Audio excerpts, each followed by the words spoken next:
Voces y Saberes.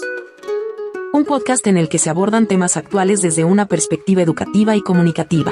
Bienvenidos todos hoy a Voces y Saberes, un rincón de charla donde siempre se aprende, con visión clara, espíritu consciente, exploramos juntos lo que el mundo Hola a nos todos y ofrece. todas, bienvenidos a un episodio más de Voces y Saberes, el podcast donde la educación y la comunicación se encuentran. En este episodio exploraremos un tema innovador y poderoso, la transmedia en el contexto universitario.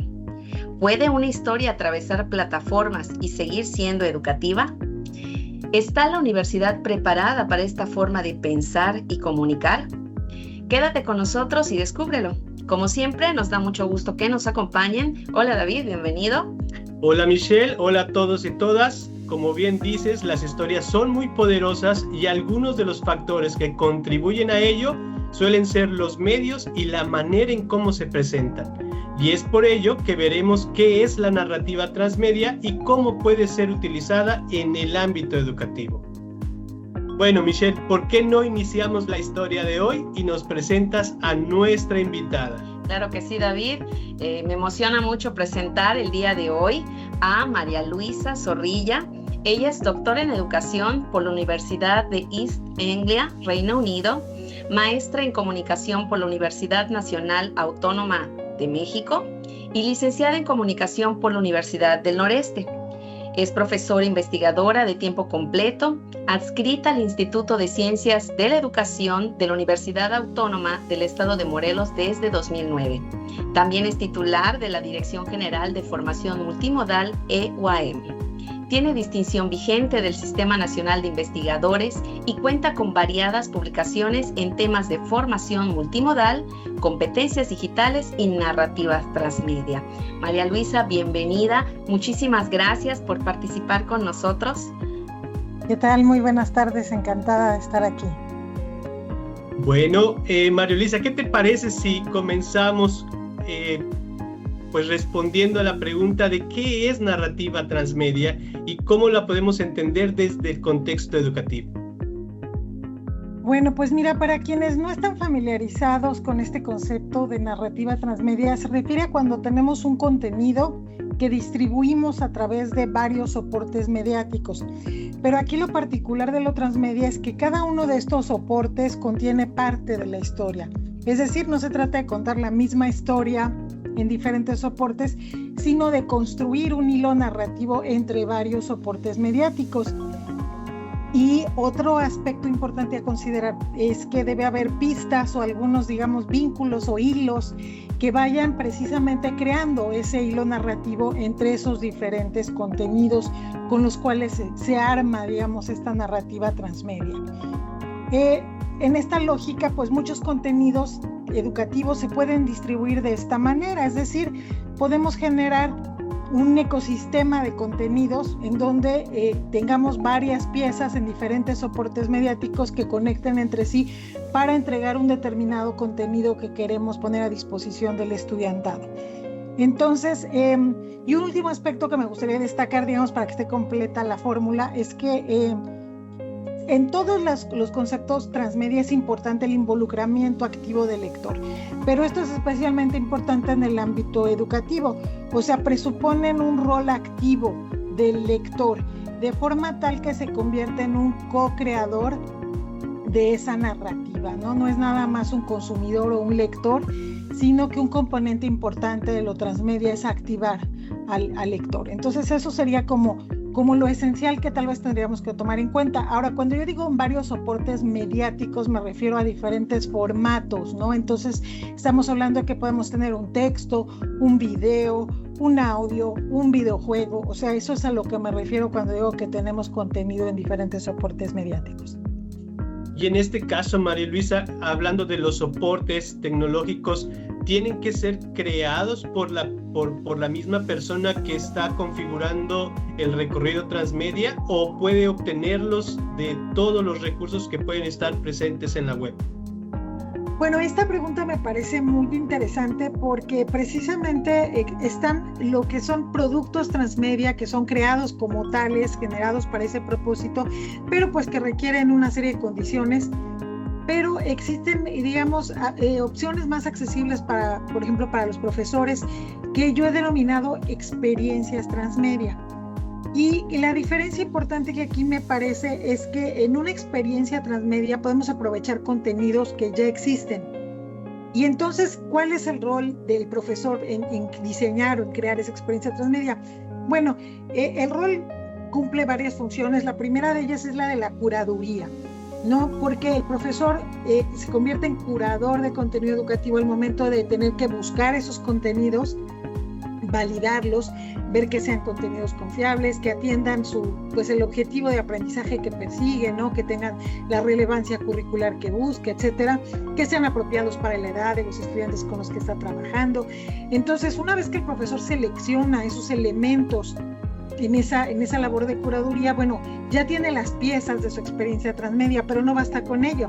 Entonces, ¿qué falta? Pues que genere actividades de aprendizaje que conecten esas diferentes piezas y que le den pistas al estudiante para que navegue, para que fluya, digamos, entre esas piezas de contenido que el profesor ha seleccionado y que ha enriquecido con esas actividades de aprendizaje. Y de esa manera, esta experiencia transmedia, pues lo que genera es como un ecosistema, digamos, de contenidos transmedia curados, seleccionados por el profesor, que como ya decíamos hace un momento, pueden ser en diferentes formatos para que también sea más atractivo para el estudiante, ¿no?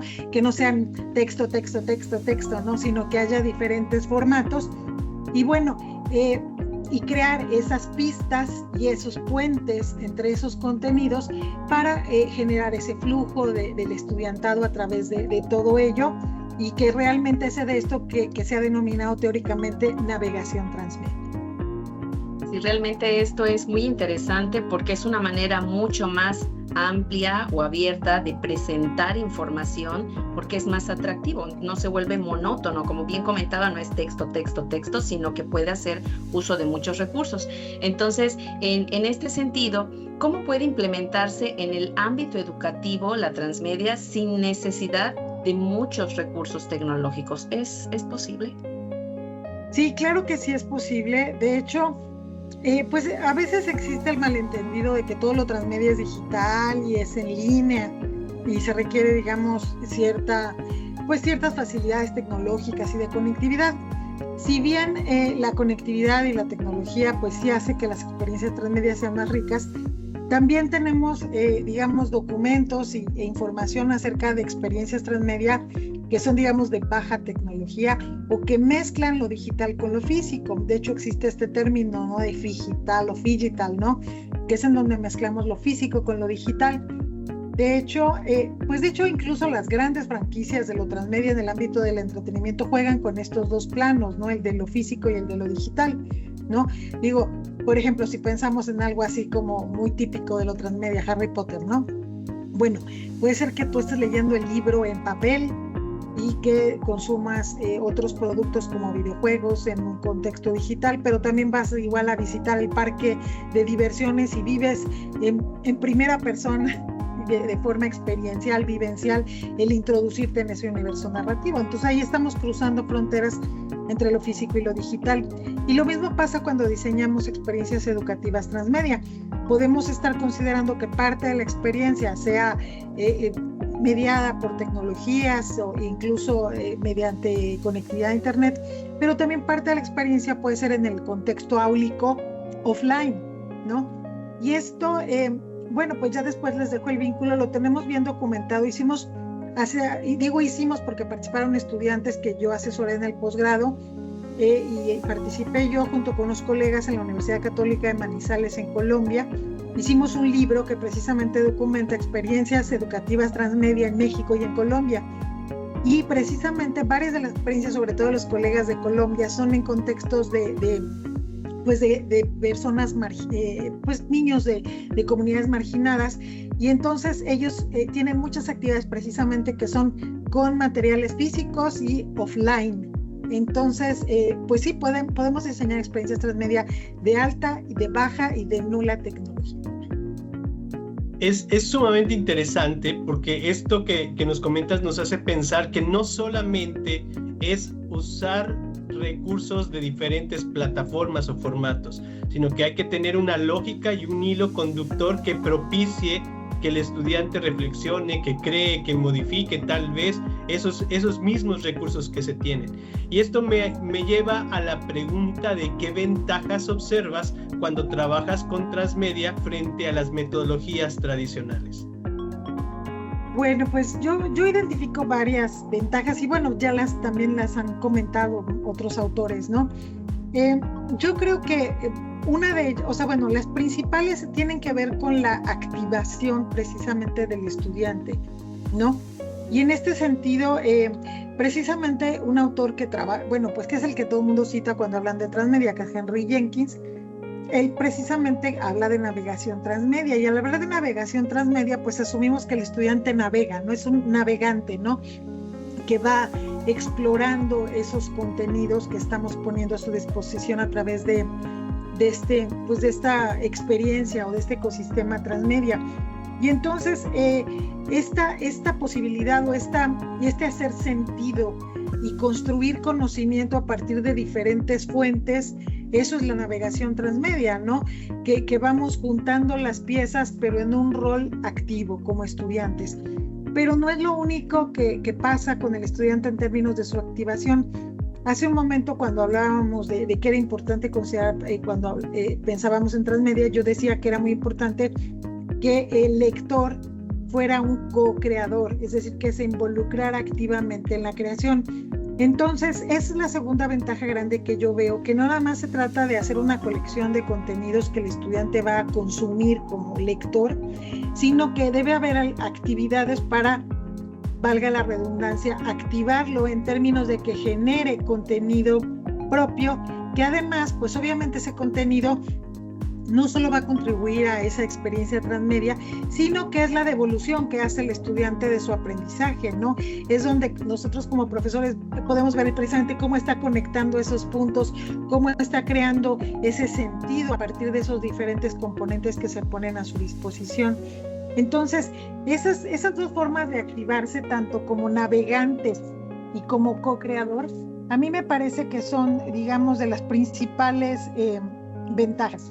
Ahora, una tercera ventaja que me entusiasma de usarlo transmedia en la educación es que como profesores podemos diseñar experiencias de diferentes maneras, porque entre estos contenidos se da algo que yo trabajé en el doctorado que denominé las intertextualidades transmedia. Es decir, cómo se articulan entre sí estos contenidos, pero también sobre todo cómo se articulan dentro de nuestro cerebro, ¿no? Entonces, de estas intertextualidades, algunas nos pueden ayudar a ampliar el contenido, es decir, un medio amplifica el contenido de otro medio, o lo complementa, o lo sintetiza, o lo refuerza, o lo transforma en una experiencia, ¿no? Algo que aquí vi teóricamente, pero que acá lo puedo ejercitar, por ejemplo. Entonces, este diálogo entre los diferentes contenidos permite esto que denominé intertextualidades transmedia. Entonces también como profesores no solo es que escojamos los contenidos, sino qué rol juegan esos contenidos dentro del ecosistema y por qué voy a ver primero este y luego este, o qué papel juega este respecto a este, y sobre todo pues pensando en lo que yo quiero favorecer en términos de aprendizaje para mis estudiantes, ¿no? Entonces esa es una tercera ventaja, es decir, no todo el contenido que curamos para una experiencia transmedia tiene que ser contenido informativo que me va a dar más y más y más, ¿no? Puede ser que algo cumpla el rol de sintetizar o de reforzar, ¿no? Y no nada más es esponjar una gran cantidad de información que después pues no sea abarcable para el estudiante, ¿no? Y en este caso, María Luisa, pensar un poco en los profesores. ¿Qué tanto es tantito? Vamos a pensar un poco cuántos elementos pudiesen ser factibles para poder utilizarlos dentro de este recorrido transmedia. En cuestión de si hablamos, por ejemplo, de un tema, si quisiéramos hablar de la desinformación, ¿cuántos documentos o recursos pudiésemos utilizar para poder no abrumar al estudiante y que pueda funcionar este ejercicio? Pues mira, yo creo que aquí no hay así como una receta de cocina, pero sí te puedo decir que los experimentos que yo he hecho, pues he tratado de ser modesta y normalmente he partido de lo que yo digo el banco de 3 patas, ¿no? Que para que se sostenga. Entonces, hasta ahorita en los experimentos que yo he hecho he utilizado 3 medios, es lo que yo he trabajado hasta ahorita, pero lo interesante, como les decía hace un momento, es que en estos experimentos casi siempre tenemos que contemplar alguna actividad para activar al estudiante. Entonces, cuando menos el estudiante va a proveer un cuarto, ¿no? O sea, nosotros podemos proveer 3, pero el estudiante al menos se va a activar para proveer un extra, no un cuarto. Y eso que provee el estudiante puede ser de muy diversa índole. Este ejemplo que dabas tú de la desinformación, por ejemplo, es interesante porque me recuerda un experimento ahí que hice con un cuento transmedia, y uno de esos 3 elementos de los que hablo era una colección en Scoop It. Este cuento del que comento era un cuento que estaba dedicado a la inteligencia artificial y la ficción. Y entonces la colección de Scoop It era acerca del tema de ficción e inteligencia artificial, pero entonces esta colección pues se podía seguir alimentando indefinidamente. Entonces, por ejemplo, tú dices el tema de la desinformación. Bueno, puede ser que el producto del estudiante sea una colección de noticias en donde identifique, de acuerdo a lo que vio en el curso, donde muestre ejemplos de contenidos que abonan a la desinformación, vamos a suponer, o por el contrario, ¿no? Que identifique medios de verificación, o sea, lo que se busque que encuentre, ¿no? Pero entonces ese contenido que va a proveer el estudiante, ese cuarto contenido, igual no es un contenido estático, puede ser una colección de recursos que el estudiante vaya construyendo, vamos a suponer, a lo largo del semestre, ¿no? Que esa es otra, no es, o sea, entrega esta tarea y ya se acabó la experiencia transmedia, ¿no?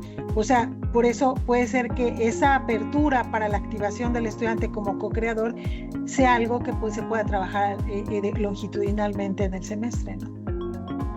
De verdad que tiene muchas ventajas, como bien nos menciona, y para poder aprovechar este recurso para todos los docentes, ¿qué desafíos son los que considera que enfrenta la educación para implementar este enfoque? Bueno, pues sí hay varios desafíos, porque pues no todo es miel sobre hojuelas, ¿no? Y pues hay que reconocerlos, ¿no? Yo creo que el primero, y con el que siempre nos topamos cuando queremos usar tecnología, pues es esto de las brechas digitales, ¿no?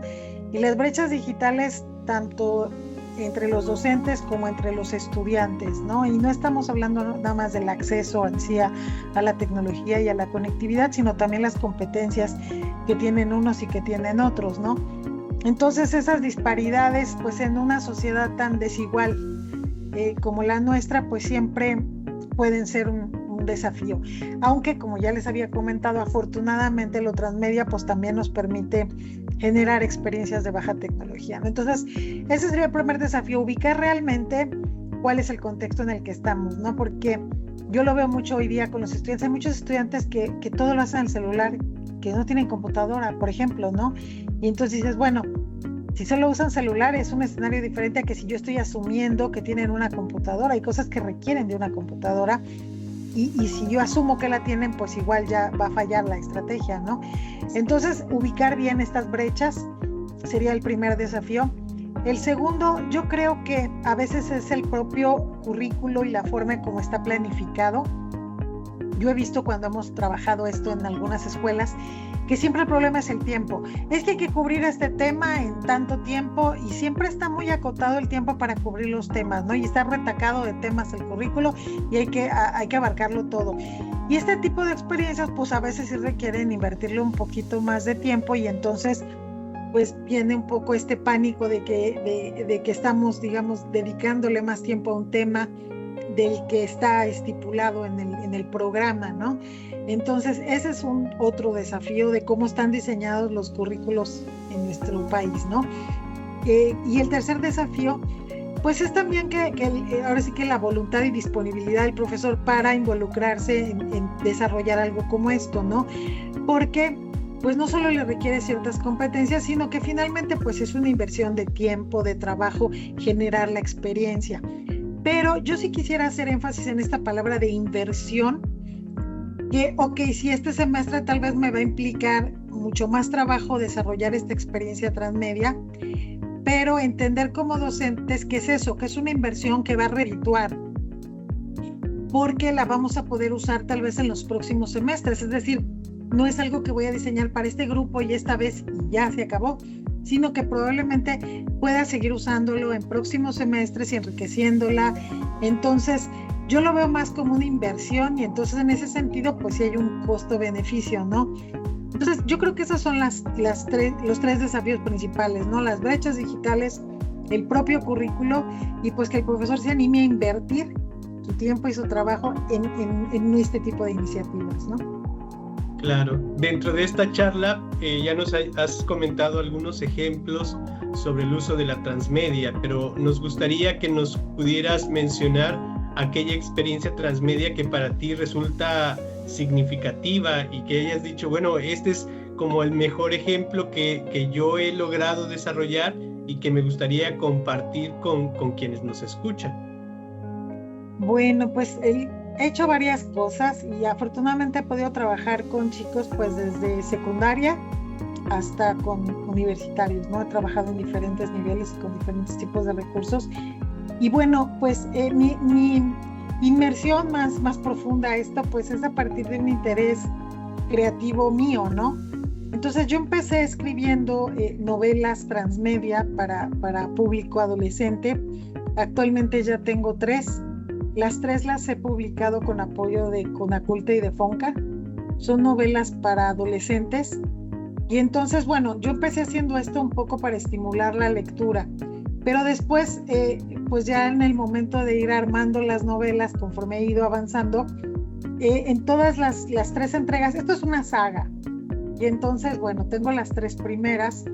Y en estas novelas, además de este interés, como les digo, que tengo, por un lado fomentar la lectura, por el otro lado de construir competencias digitales en el estudiantado, pero también abordo lo que se denomina hoy temas transversales, de diferente índole, temas como la inclusión, el medio ambiente, la cultura de la paz, para la paz, la violencia contra la mujer, la ciberseguridad, o sea, muchos temas. Todos esos temas están presentes de forma transversal en estas novelas y he tenido la oportunidad de trabajar con ellas y con estudiantes que han estado conmigo en el posgrado. Hemos trabajado con experiencias en escuelas secundarias y entonces pues hemos hecho diferentes cosas, ¿no? Porque nos tocó trabajarla de forma presencial, otra nos tocó trabajarla durante la pandemia. Entonces hemos hecho, por ejemplo, una experiencia que denominamos el Círculo de Lectura Enriquecido, y entonces en este círculo de lectura vamos leyendo la novela que de por sí es transmedia. Yo ahorita les voy a contar por qué digo que es transmedia. Vamos leyendo la novela, pero al mismo tiempo vamos haciendo actividades con los estudiantes, que precisamente son estas ventanas que les decía yo a ustedes, donde ellos van convirtiéndose en co-creadores, ¿no? Yo la denomino transmedia porque es el libro impreso, pero también tiene 2 soportes web. Bueno, en realidad son 3, porque uno de ellos es el diario de la protagonista, el diario de Sara. El otro soporte es un objeto que se llama el dúo digital y el otro es el propio sitio web de la saga, ¿no? Y entonces con estos elementos pues voy trabajando con los estudiantes. Ahora ustedes me van a decir, bueno, pero eso no es lo que tú dijiste de la experiencia transmedia, porque tú ahí tienes el libro y el sitio web y el otro sitio web, porque así fue como yo empecé a desarrollar esto. Pero realmente en la investigación aplicando esto, descubrí que podemos utilizar muchos otros elementos que no forman parte, digamos, de mi creación, pero que abonan al aprendizaje de lo que sea que estemos trabajando. Y estas mismas novelas, ya con público más grande, con mis estudiantes de licenciatura, también este semestre de hecho estuvimos trabajando con la tercera, porque yo doy una materia que se llama Ludificación y Narrativas en la Educación. Y entonces en esa materia utilizamos la novela a lo largo de todo el semestre para ir haciendo diferentes ejercicios.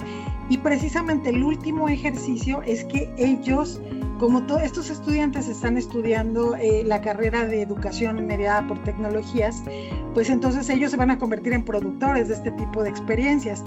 Entonces el trabajo final pues es que ellos desarrollen una actividad a partir de esta narrativa, pero que tenga un propósito formativo en unos temas que les doy a elegir, que pueden ser violencia contra la mujer, cuidado del medio ambiente o ciertas mitologías, o sea, diferentes temáticas. Ellos escogen una, desarrollan el recurso educativo y lo vinculan con la novela como un vehículo narrativo, ¿no? Entonces, pues he hecho diferentes cosas y bueno, les comentaba de este otro cuento transmedia que es de divulgación de inteligencia artificial, porque también sirve para divulgación, no solo para educación. Entonces, en ese caso, el cuento es mi mejor ejemplo de que puedes hacer algo que no requiera generar contenido original, ¿no? Precisamente esta colección curada, que les digo que es una de las patas del banco de 3 patas, es un contenido que no genero yo, simplemente es ir coleccionando información en esta colección, y ese es un componente del ecosistema transmedia, ¿no? Entonces, pues no sé si con estas ideas, aunque sean así como pinceladas, son experimentos que tienen su grado de complejidad. Puedo entrar en más detalles si quieren, puedo platicar más a detalle de alguna actividad en particular, cómo se trabaja, si lo podemos hacer, pero bueno, ustedes me dicen qué tan a fondo quieren llegar. Antes que nada, nos gustaría que nos comentaras el nombre de los textos, porque nos has dejado picado en la dinámica y sabemos que se habla del diario de Sara, pero ¿cómo se llaman los textos? Yo quiero leer. Sí, pues las novelas, como les digo, es una saga, entonces cada una va ligada a un signo del zodíaco. Entonces, el primer libro se llama La flauta de Acuario, ese es el donde empieza todo. El segundo libro se llama El abanico de Libra. Y el tercer libro ahorita que tengo se llama La diadema de Virgo. Y en todos ellos Sara es la protagonista. Sara vive en un momento, cuando empieza la saga, Sara tiene 12 años y pretende ser pues un concepto bastante universal, así como muy cosmopolita, porque Sara vive en París, pero su papá es uruguayo y su mamá es francesa. Entonces ahí ya se establece un poco esta cuestión así como cosmopolita y multicultural, pero además el momento en que empieza la historia de Sara es importante porque ella empieza más o menos la historia por ahí del 2006, entonces apenas está entrando el tema de los teléfonos inteligentes, apenas están entrando las redes sociales, entonces nos toca acompañar a una adolescente que empieza, por ejemplo, ella empieza experimentando con MySpace, ¿no? Y después descubre Facebook, ¿no? Cosas así que ahorita pues ya son arqueología, ¿no? Pero es interesante para el lector adolescente que de pronto cree que todo eso ya es parte de la vida y siempre existió y no hay un mundo posible sin nada de eso, ¿no? Pero Sara vive ese momento como de transición digamos, de la web 1.0 a la web 2.0, más o menos en ese momento está situada históricamente. Y bueno, están todas las cuestiones propias de un adolescente, pero tiene otras características. Ella tiene una discapacidad motriz, entonces eso pues también hace un personaje diferente a los habituales. Y ella tiene, digamos, ella es una elegida, entonces tiene vidas pasadas, ¿no? Y entonces en cada libro va explorando una de sus vidas pasadas y entonces pues vamos aprendiendo cosas de otros personajes, de otros contextos históricos, ¿no? Entonces, por ejemplo, el segundo libro, que es El abanico de Libra, la vida pasada que exploramos es la de Shaman, que es un chico maya hace 1000 años, cuando todavía no llegaban los españoles a América, que hace un recorrido desde la península de Yucatán hasta la región de los Grandes Lagos en Canadá, ¿no? Recorriendo muchos pueblos originarios de ese momento, ¿no? Y así, ¿no? O en el tercer libro, la vida pasada es la de Elba, que es una chica irlandesa secuestrada por los vikingos, ¿no? Y entonces es toda la parte de los vikingos y su incursión en América, ¿no? Y así, entonces, en cada entrega y entonces se presta a un montón de temas que puedes abordar con los chicos, tomando la novela como un pretexto. Es realmente riquísima la experiencia y la manera en que se van vinculando, cómo se van entretejiendo, que hablaba de las interconexiones. Me ha parecido realmente fabuloso el poderlo trabajar. De acuerdo con su experiencia, ¿cuáles serían los 5 puntos que pudiera recomendarle a los docentes que quieran aventurarse en este mundo de la narrativa transmedia? ¿Cuáles serían esos 5 puntos que debería considerar el docente para comenzar a utilizar la narrativa transmedia? Híjole, pues las recetas siempre son complicadas, pero pues yo creo que como con cualquier otra actividad, lo primero es que tengamos claro el objetivo de aprendizaje, ¿no? Parece de perogrullo, pero de pronto a veces nos entusiasmamos mucho con algo y eso de pronto se desdibuja, ¿no? Entonces, ¿qué queremos lograr con esa experiencia transmedia en términos de aprendizaje para los estudiantes? Lo segundo, si no vamos a producir nuestros propios contenidos, porque bueno, pues hay de todo, no se vale, si el profesor quiere producir, padrísimo, pero si no vamos a producir, yo aquí creo que sí, el segundo punto importante pues es que realicemos esa curaduría de la que hablábamos hace un momento, para que pues definamos cuáles van a ser esos contenidos que van a conformar la experiencia, y procurando, como ya decíamos, que haya variedad en los formatos, ¿no? Que no nos vayamos a quedar solo con textos, y que bueno, que sean apropiados para la edad, para el currículo, etcétera, ¿no? Luego, el corazón, creo yo, de todo este diseño es generar las actividades, esas actividades de aprendizaje que nos van a permitir crear esos puentes, esas conexiones y esas pistas que le vamos a ir dejando al estudiante para que vaya navegando de un contenido a otro. Esa parte de la arquitectura, esas actividades que conectan y generan intertextualidades transmedia entre estos contenidos, creo que es el corazón de la experiencia, y es en donde el rol del profesor va a ser el más creativo y el más activo, ¿no? En la medida en que logre identificar oportunidades realmente ricas y atractivas para los estudiantes, pues en esa medida la experiencia va a ser pues más o menos placentera o estimulante para los estudiantes. Y el cuarto punto sería que no se nos olvide que hay que activar al estudiante. Esto no es nada más para que el estudiante sea un lector o un consumidor de contenidos, sino que necesitamos pensar cómo el estudiante se va a activar como co-creador, ya sea generando productos propios en esta lógica de los prosumidores que se habla hoy día, o de los EMI-RECs, o como los definamos, que se active como productor o al menos como curador, ¿no? Que para que amplíe ese ecosistema que empezó su profesor, ¿no? Y bueno, no olvidar esto que también ya habíamos comentado, que no todo tiene que ser digital, que la experiencia también puede ser digital, y que también podemos trabajar con el entorno físico, sobre todo si tenemos estudiantes presenciales, por ejemplo, pues capitalizar eso, capitalizar las oportunidades que nos da el ambiente físico o los medios físicos. Como les decía, de este libro que tenemos con los colegas de Colombia, ellos hicieron, por ejemplo, un juego de mesa, pero pues era un tablero de cartón con fichas, o sea, todo físico, y también trabajaron, por ejemplo, un teatro guiñol. Ellos trabajaron con niños pequeños como de primaria, ¿no? Y tenían este juego de mesa pues con dados y todo, y caminaban y pasaban cosas, ¿no? Entonces, o sea, también no perder de vista que estas experiencias pueden ser digitales, sobre todo teniendo en cuenta pues el contexto de acceso a tecnología del que nos encontremos, ¿no? Entonces, creo que si tenemos en cuenta esas 5 cosas, puede resultar algo interesante.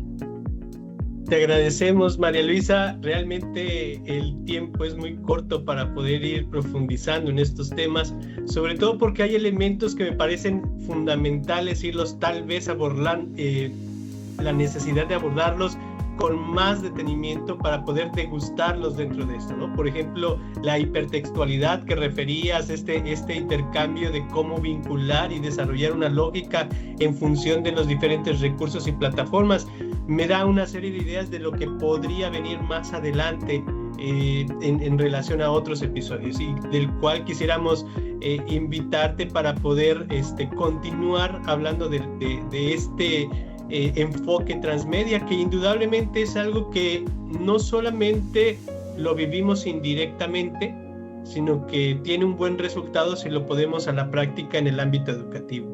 Para poder ir cerrando un poco en nuestra sesión del día de hoy, algo que nos quisieras comentar, algo que quieras decir, esto no quiero que se olvide, o esto puede ir provocando en ustedes esta inquietud para poder seguir pensando en transmedia. Pues mira, no, yo creo que ya dije las cosas que había contemplado como más importantes, al menos así como para dar una primera aproximación, pero yo creo que dependiendo del formato que ustedes trabajen, lo que sí puedo proveer son algunos vínculos, ejemplos, para que la gente los explore.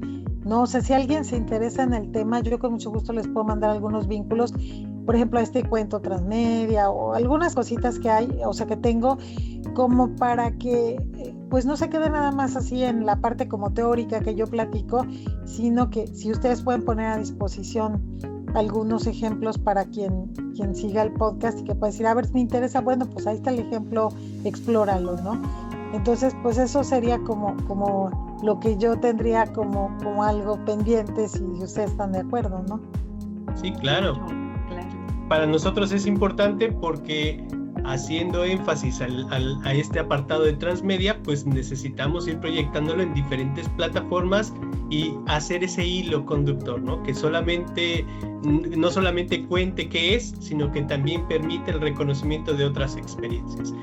Pues nuevamente te agradecemos, María Luisa, por esta oportunidad que nos das de conocerte y de conocer tu trabajo. Creo que es sumamente importante en relación a la dinámica que representa, no solamente pensando en el ámbito educativo, sino, como bien comentabas, el interés de poder hablar sobre temas que tienen que ver con la cuestión social, hablar de cierto tipo de violencia, de la connotación de inclusión, o incluir la inteligencia artificial a estos temas tan actuales y tan necesarios hoy en día para un proceso reflexivo y activo. Pues agradecemos a nuestra invitada por mostrarnos en qué consiste la narrativa transmedia y reconocer algunas estrategias de cómo llevarlo a la práctica. Para nosotros es importante considerar que la transmedia es una oportunidad para potenciar nuestras clases con emoción, con narrativa y participación activa. Así es, David. Muchas gracias, María Luisa. También agradecemos a ustedes por permitirnos compartir estas voces y experiencias. Si les gustó este episodio y hablando de ser transmedia, no se les olvide seguirnos en nuestras redes y plataformas de podcast. Nos escuchamos en el próximo episodio, donde seguiremos contando historias y saberes que nos permitan mejorar nuestra sociedad y educación. Recuerden que educar es comunicar. Y comunicar es educar. Sigamos aprendiendo juntos. Hasta la próxima. Hasta la próxima.